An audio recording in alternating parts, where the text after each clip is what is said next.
ایک شخص حضور کی خدمت میں حاضر ہوا اور آپ سے لخت کے بارے میں سوال کیا۔ لخت یعنی جو سامان یا کوئی بھی چیز ہمیں کہیں پڑی مل جاتی ہے اس کو لخت کہا جاتا ہے۔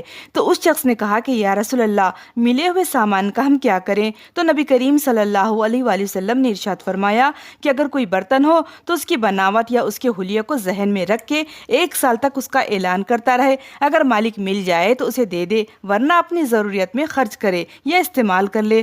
پھر اس شخص نے پوچھا کہ حضور، اگر کوئی راستہ بھولی ہوئی بکری ملے تو؟